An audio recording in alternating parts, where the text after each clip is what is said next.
Bonsoir Agnès Buzyn, ancienne ministre de la Santé. On va parler ensemble des objectifs d'économie dans le domaine de la santé. Le Premier ministre a demandé plus de 5 milliards d'économies et aujourd'hui, la ministre de la Santé et du Travail, Catherine Vautrin, a détaillé ses pistes. On va donc en parler ensemble. Pour m'accompagner sur ce plateau, Aurore Malval, bonsoir, rédactrice en chef du site du magazine Marianne. Nous serons également en direct avec Frédéric Bizard, économiste et spécialiste de la santé et professeur à l'ESCP, ainsi que Frédéric Pin, vice-président du collectif Santé en danger, médecin généraliste en Normandie.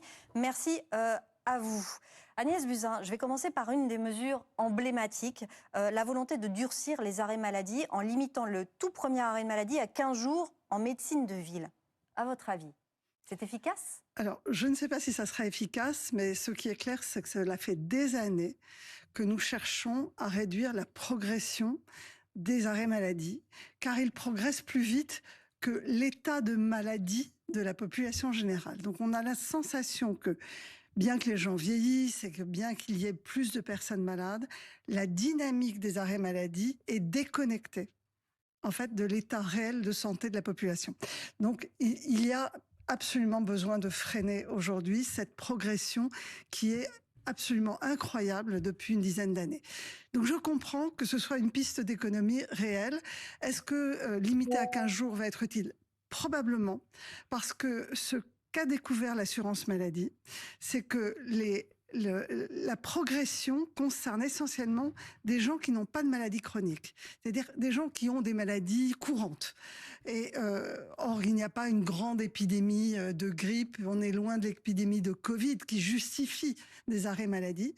Et donc, probablement, il y a une facilité à prescrire aujourd'hui des arrêts maladie. Et peut-être ces arrêts maladie sont-ils trop longs. Et donc, ça peut être une piste pour améliorer la situation. Alors, il y a plusieurs mots que j'aimerais relever dans ce que vous dites. Tout d'abord, depuis le Covid, on sait effectivement que les arrêts maladie ont beaucoup augmenté depuis le Covid parce qu'on est dans une population aussi qui a été fragilisée, qui est fragilisée aussi dans son rapport au travail. Mais ce qui est un peu embêtant dans cette mesure, c'est que ça fait peser une espèce de soupçon sur la personne qui est malade, qui se plaindrait trop, ou une espèce de soupçon finalement sur le médecin qui ferait trop d'arrêts pour faire plaisir, ce qu'on appelle des arrêts de complaisance. Absolument. C'est ce qui est terrible dans les économies, dans la santé, et notamment dans les outils que nous avons pour réduire les dépenses de santé, c'est que nous avons des outils très macroscopiques. C'est ce qu'on appelle le rabot, c'est-à-dire qu'on essaye de trouver des grands postes de défense et de dépenses et de les réduire. Et quand on fait ça, malheureusement, on est peu discriminant, c'est-à-dire qu'on va toucher aussi bien, malheureusement, des gens qui sont malades et des médecins qui prescrivent tout à fait à juste titre des arrêts maladie, que des gens qui en abusent ou des médecins qui ont une facilité à en prescrire. Et donc, on sait que le spectre est large et ces outils de régulation, malheureusement, vont toucher aussi bien les gens qui sont vertueux que les gens qui, malheureusement, abusent du système. C'est pour ça qu'il faut trouver aujourd'hui des moyens d'être plus discriminants sur les gens qui profitent éventuellement du système en opportunité. Vous auriez des idées ? Alors j'ai beaucoup travaillé sur les arrêts maladie. Ce qui m'a frappé quand je travaillais sur les dépenses d'indemnité journalière, c'est qu'en fait, il y a à peu près autant de régimes d'indemnité journalière que de régimes de retraite. Et selon que vous êtes salarié, que vous êtes indépendant, que vous travaillez, que vous avez une profession libérale, en fait, vous n'avez pas du tout les mêmes droits. Et moi, je trouve que déjà la première réforme, ce serait que tous les Français bénéficient du même taux de remboursement, du même nombre de jours de carence éventuels, selon qu'on est fonctionnaire, salarié du privé, indépendant. Aujourd'hui, ça n'est pas le cas du tout.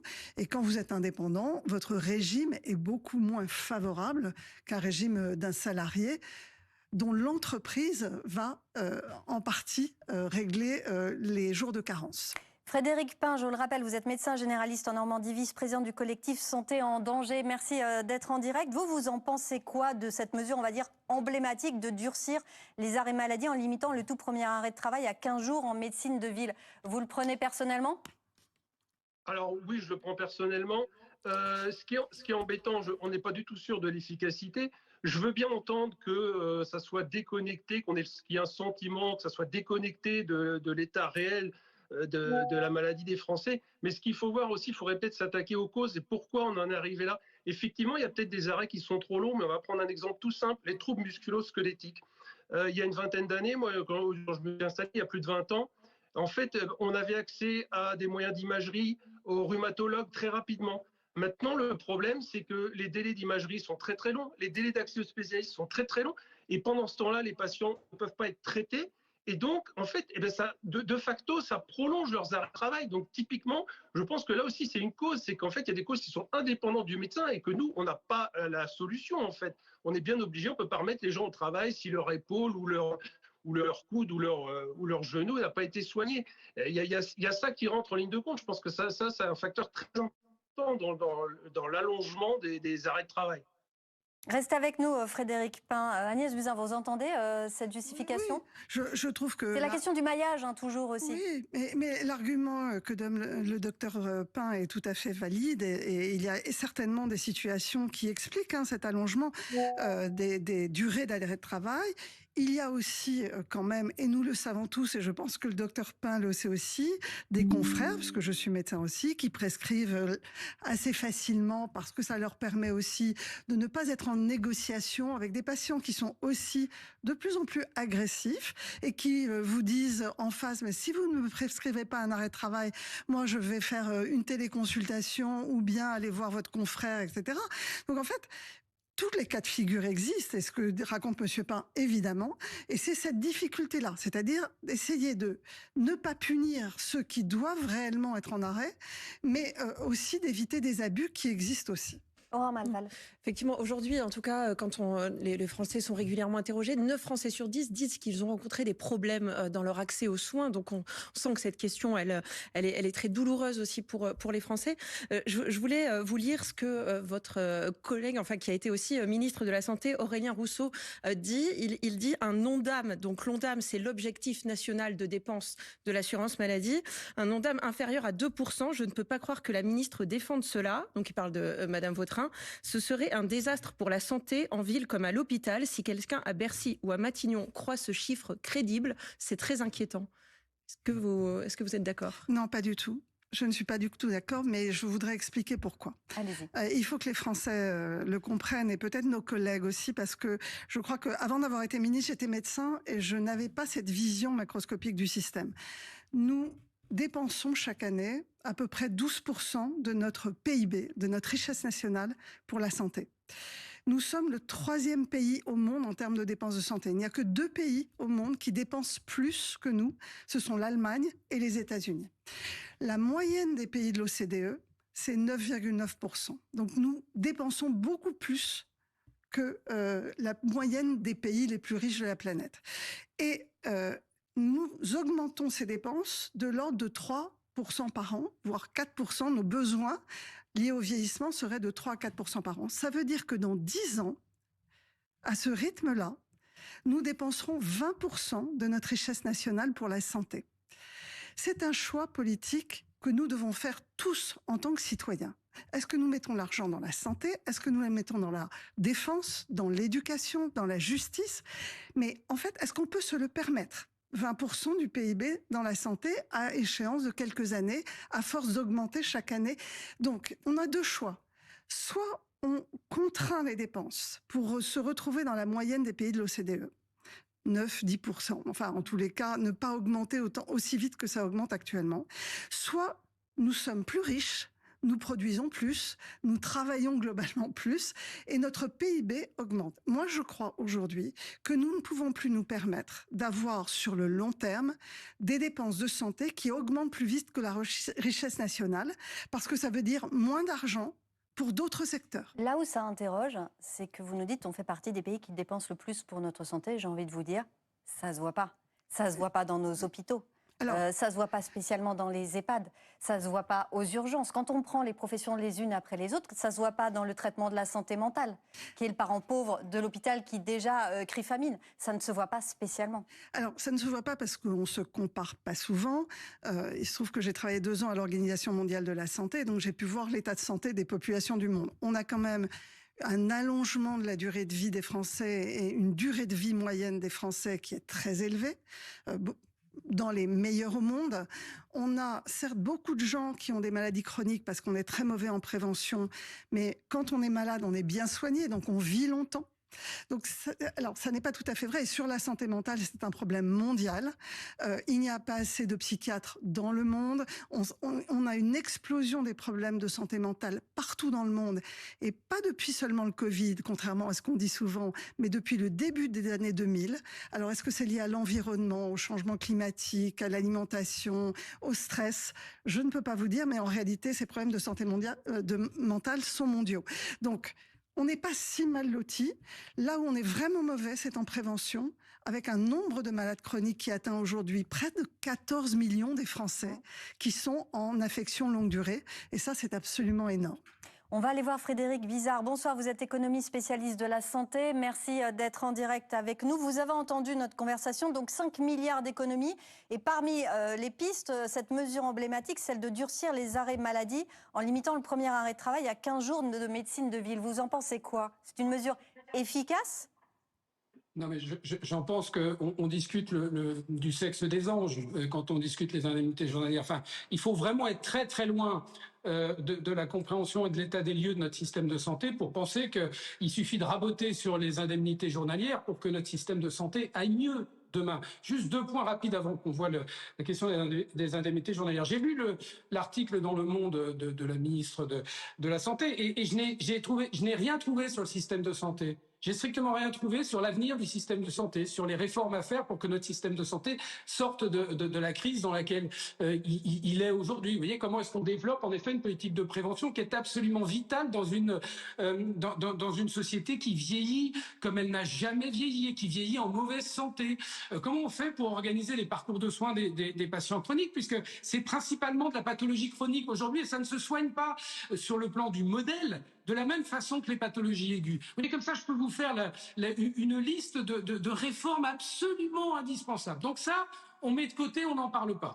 Concernant le budget, Madame la ministre est concentrée sur le bout de son nez de 2026, sur les 5,5 milliards. Mais vous pouvez toujours faire les 5,5 milliards d'économies. Pourquoi est-ce qu'ils sont nécessaires? Parce qu'en effet, si vous voulez que la part des dépenses de santé n'augmente pas dans le PIB en valeur nominale allant être à peu près de 2%, donc on limite à 2%. Mais c'est pas ça le sujet.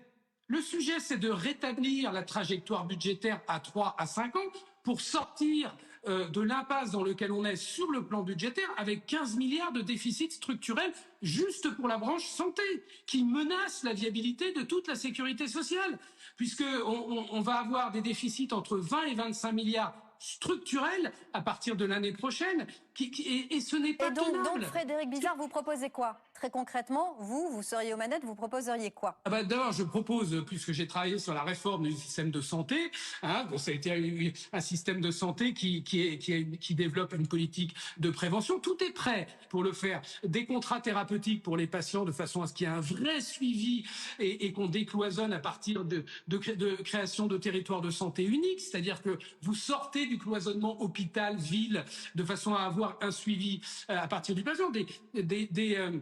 Il faut faire comme on a fait pour le travail, un compte personnel de prévention, comme on a un compte personnel de formation. Mais la réforme, elle est là, elle est prête. D'accord? Elle a d'ailleurs été présentée à Madame la ministre. Et ça ne l'intéresse pas. Ensuite, sur le plan budgétaire, je le rappelle, parce que là, il y a une urgence, c'est de rétablir la trajectoire budgétaire à 3 à 5 ans. Sinon, la sécurité sociale est menacée. Parce que la sécurité sociale se finance sur les marchés financiers et contrairement à l'État, les marchés financiers ne vont pas continuer à financer une sécurité sociale qui n'a pas d'avenir sur le plan de la maîtrise budgétaire. Et donc, du coup, Frédéric Bizard, ce qui a été mis sur la table, que ce soit les franchises médicales ou ce qui touche l'ALD, les affections longue durée ou raccourcir les arrêts maladie, pour vous, c'est des mesurettes qui ne servent à rien? Non mais madame, d'abord ce sont des mesures extrêmement dangereuses parce que si vous prenez les franchises médicales, là qui concernent vraiment les gens les plus défavorisés et les plus malades, Là, vous rentrez dans une spirale qui fait que la France pourrait devenir un pays où les gens ne vont pas se soigner de peur d'avoir à sortir. Et il ne faut pas croire que quand on n'a pas d'argent, parce que la fin de mois se finit le 15 ou le 10 du mois, même si c'est 2 ou 3 euros, eh bien vous n'allez pas à la pharmacie pour aller chercher votre médicament. Donc il faut un petit peu vivre dans la vie réelle. Et notre système de santé, il a été pensé pour protéger les plus faibles sans qu'il y ait le moindre risque de ne pas pouvoir se soigner. Donc là, on remet en cause, et avec les 80 ans de la sécurité sociale, on peut penser que c'est regrettable, ce principe de solidarité élémentaire. On peut dire 100 euros, mais 100 euros, c'est beaucoup quand vous n'avez pas d'argent. D'accord? Donc cette mesure-là, de toute façon, elle est intenable socialement. De la même façon que les indemnités journalières, c'est intenable socialement et économiquement pour le coup. Parce que si vous voulez faire payer les entreprises 1 milliard ou 1,5 milliard avec plus de charges, forcément vous allez avoir un impact macroéconomique. Frédéric Bizard, donc... on va revenir vers vous, on va faire réagir en plateau. Agnès Buzyn, vous entendez ces arguments et notamment celui sur la franchise médicale. Oui, mais je voudrais surtout revenir sur ce que dit Monsieur Bizard sur le fait que ce sont des mesures effectivement qui ne sont pas transformantes.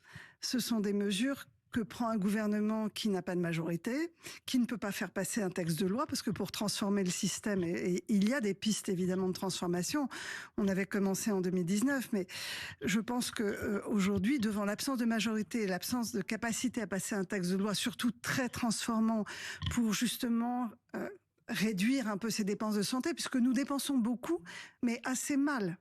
C'est ce que vous disiez tout à l'heure. Mais nous dépensons énormément d'argent par rapport aux autres pays du monde.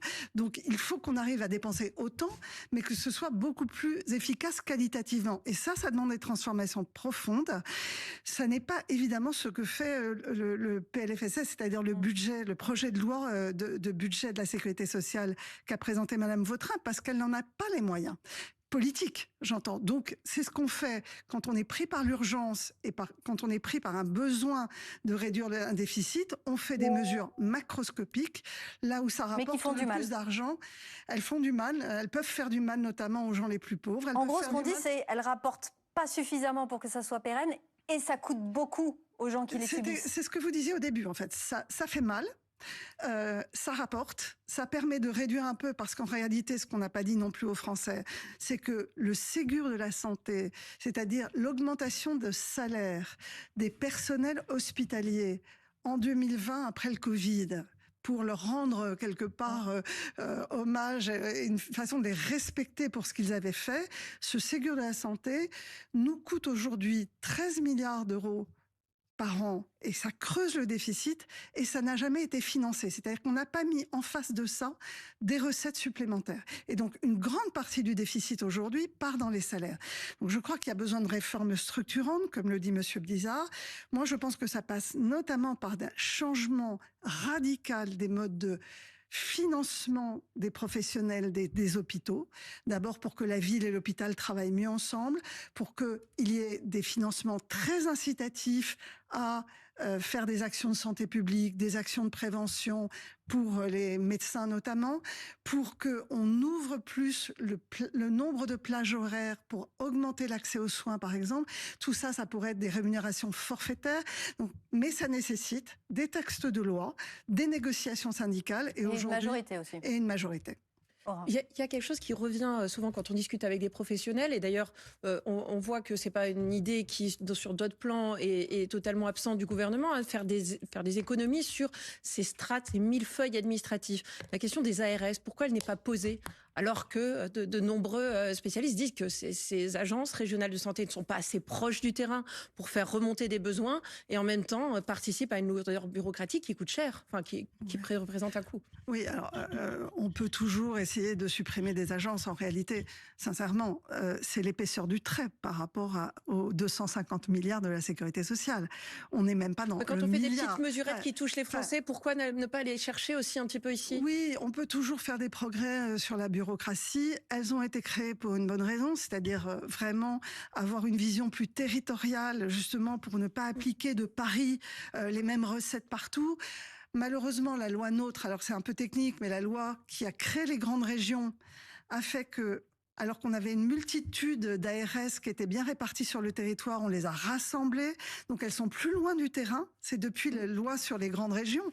Avant, ça n'était pas le cas, et on leur reproche maintenant d'être un peu trop loin du terrain, mais elles sont quand même plus proches du terrain que de Paris au ministère de la Santé. Donc l'objectif, c'est justement qu'elles soient capables d'adapter un peu les recettes aux réalités des territoires. La Guyane, la Savoie, ce n'est pas du tout le même territoire. Il faut être en capacité de voir les choses de terrain. Donc oui, bien sûr, on peut faire des économies, mais enfin, parler de bureaucratie quand on est sur les 250 milliards de dépenses de l'assurance maladie, on est sur un détail microscopique. On va retourner voir Frédéric Pain, médecin généraliste, vice-président du collectif Santé en danger. J'aimerais avoir votre regard. Est-ce que pour vous aussi, ces franchises médicales touchées aux affections de longue durée, au remboursement de certains médicaments, c'est un problème et ça met en danger les Français? Alors, très clairement, ça va mettre en danger les plus vulnérables. On a pu constater déjà depuis 3 ou 4 ans, depuis l'inflation en fait. On est aussi confronté de plus en plus à des patients qui refusent les arrêts de travail, ça faut bien en parler, parce que les gens n'ont plus les moyens, ne serait-ce que les 3 jours de carence, parce que toutes les entreprises ne prennent pas ça en charge comme il faut. Il y a les travailleurs indépendants donc aussi, c'est difficile. Donc il y a de plus en plus de gens qui refusent les arrêts de travail, faute de moyens financiers. C'est très clair que là, la limitation, enfin l'augmentation des jours de carence, l'augmentation des franchises, la limitation des arrêts de travail, on va clairement avoir un renoncement aux soins qui va être majoré, et notamment pour les arrêts de travail. On va peut-être gagner d'un côté avec des gens qui ne vont pas s'arrêter, mais ceux qui auraient dû s'arrêter, qui ne vont pas s'arrêter, ça coûtera beaucoup plus cher à l'arrivée. Je ne suis pas sûr effectivement que ces limitations d'arrêt de travail, à mesure, soient efficaces. Je suis très très loin d'être sûr de ça. Aurore Malval, justement, sur ces arrêts de travail où on pourrait repousser la prise en charge interviendrait Au 7e jour. Au 7e jour par les entreprises. Ça crée une inégalité aussi en fonction de si c'est une petite entreprise, si c'est une grosse entreprise, comment est pris en charge l'arrêt de travail. Effectivement, en tout cas dans les grandes entreprises, il y a fort à parier que ça ne posera pas beaucoup de problèmes si effectivement l'indemnisation entre le 3e et le 6e jour, parce que déjà aujourd'hui les 3 premiers jours peuvent être pris en charge par l'entreprise. Par contre, pour les PME, ça les inquiète effectivement beaucoup parce que ce sont des petites entreprises qui déjà c'était parfois difficile justement pour la question de ces premiers jours de carence. Donc effectivement, c'est une inégalité. C'est aussi une inégalité par rapport des fois à certains statuts de salariés. Et donc, comme ça vient d'être dit, oui, il y a fort à parier que le premier jour, en tout cas comme c'est le cas aujourd'hui, le premier jour n'est pas pris. Et bien là, ça va s'étendre encore plus. Et c'est un problème. Encore une fois, d'inégalité. Agnès Buzyn, on l'a dit, parmi les pistes à plus long terme, si on voulait vraiment réformer les choses, il y a l'enjeu de la prévention, cancer, diabète, maladie cardiovasculaire, 13 millions de patients, 54 milliards d'euros de dépenses, donc faire plus de prévention. Et il y a aussi, il faut le dire, la piste des fraudes. En 2024, 628 millions de fraudes ont été stoppées. C'était un tiers de plus que l'année précédente. Et la Cour des comptes estime qu'on pourrait viser 1,5 milliard de recouvrement. Là aussi, ça serait finalement, entre guillemets, de l'argent sans douleur. Oui, on peut évidemment miser là-dessus. Si on n'y arrive pas, c'est que c'est très compliqué. Donc ça nécessite des systèmes informatiques très pertinents. La fraude, et je tiens à le rappeler, ne vient pas seulement des assurés sociaux, elle vient aussi des professionnels qui parfois surfacturent, profitent du système, notamment dans le secteur libéral. Et donc en fait, il faut que chacun se sente responsable de la sécurité sociale. C'est notre bien commun. C'est vraiment une de nos plus grandes richesses. Il faut savoir que la sécurité sociale française est emblématique dans le monde. C'est celle qui couvre le mieux les citoyens. De tous les systèmes de sécurité sociale au monde, c'est celle pour laquelle le reste à charge, c'est-à-dire ce qui est déboursé par les citoyens pour payer la santé, est le plus faible au monde. Il est de 7%. Donc nous avons un système extraordinaire. Malheureusement, certains en profitent, vous parlez de la fraude, et donc j'ai envie de dire, soyons tous responsables de cet outil extraordinaire, mais je ne pense pas que la fraude sera suffisamment porteur d'économie, vecteur d'économie, enfin la lutte contre la fraude, pour régler le problème. Vraiment, ce que dit M. Bizarre est vrai, c'est qu'à un moment, il faut remettre à plat le système et faire des réformes structurelles qui nous permettent de dépenser mieux, d'être plus efficient avec tout l'argent que nous mettons, puisque nous, je le rappelle, nous sommes le 3e pays au monde en termes de dépenses de santé. Alors, sur la prévention, je voudrais ajouter quelque chose. J'ai bien lu l'article de Madame Vautrin, et je pense qu'il y a une incompréhension des Français sur la prévention et des élus, notamment des députés, qui passent leur temps à dire il faut plus d'argent pour la prévention dans l'ONDAM, c'est-à-dire dans l'enveloppe allouée à la santé. Or, en réalité, si on veut vraiment toucher les 4 grands déterminants de santé que sont la sédentarité, l'alimentation, le tabac et l'alcool, qui sont vraiment les 4 facteurs de risque, eh bien, il faudrait que cette prévention, elle soit dans toutes les politiques publiques. Ça n'est pas au secteur de la santé, ça n'est pas aux médecins. Il faut qu'elle soit transverse. Il faut qu'elle soit transversale. Il faut des trottoirs où les gens peuvent marcher. Il faut des pistes cyclables. Il faut des transports en commun si on veut que les gens fassent 7000 pas par jour et ne prennent pas leur voiture. Il faut que les entreprises mettent à disposition une alimentation saine dans les cantines. Il faut de l'éducation à la santé à l'école. Et donc, ça n'est pas le système de santé, ce n'est pas l'ONDAM, ça n'est pas la sécurité sociale qui peut faire aujourd'hui de la prévention primaire, c'est-à-dire améliorer notre environnement de vie pour que nous ayons moins de maladies chroniques. Frédéric Pin, vous qui êtes médecin, qui êtes au contact des malades chaque jour, s'il y avait une mesure d'économie à prendre qui vous semble saine, ce serait laquelle ?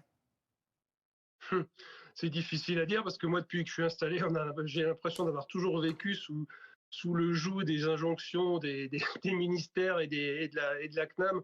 Et on n'a fait que de faire des économies.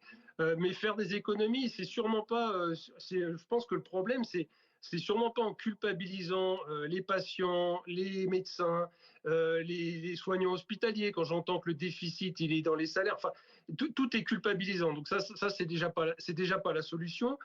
Ce qu'il faut évidemment faire, c'est la prévention, mais le problème de la prévention, effectivement, ça doit être transversal, parce que nous, le problème, c'est qu'on n'a même pas le temps, même si on voulait le faire, on ne peut plus. On est complètement noyé là-dedans. Et en fait, il faut effectivement tout axer sur la prévention, plutôt que sur la punition, parce que là, nous, on a l'impression à chaque fois d'avoir des mesures punitives, et en fait, vraiment, c'est tout axé sur la prévention. Et quand on dit la France est un des pays où on dépense le plus en termes de santé et que le ressenti des Français, c'est pas ça. Le ressenti des Français, c'est j'attends des heures aux urgences. Le ressenti des Français, c'est les médicaments, il y a un reste à charge qui peut augmenter. Est-ce que ça, vous l'entendez aussi dans votre cabinet ? De plus en plus, et c'est un facteur d'agressivité. On se retrouve le réceptacle de toute cette agressivité. D'ailleurs, nos secrétaires médicales sont les premières victimes de ça, parce qu'en fait, effectivement, les gens ne trouvent pas les médicaments nécessaires en pharmacie, et donc ils s'en plaignent parce qu'on a prescrit les médicaments, mais le pharmacien n'en a pas, mais ça, on s'en plaint au médecin. Ils attendent aux urgences, ils s'en plaignent, mais en fait, le système est complètement embolisé de partout. Il y a un problème de nombre, on n'est pas assez nombreux, mais ça, on le dénonce depuis des années, on est de moins en moins nombreux. Et je pense que la vraie inquiétude aussi, c'est que d'entendre en permanence ce discours qui est culpabilisant pour les médecins, pour tous les soignants, c'est pas très attractif. On en perd de plus en plus. Les gens baissent les bras. Merci Frédéric Pin. Agnès Buzyn, vous entendez ce que dit Frédéric Pin, qui voit les Français qui les reçoit dans son cabinet, ce désarroi et ce plan d'économie à 5 milliards qui va rajouter du désarroi.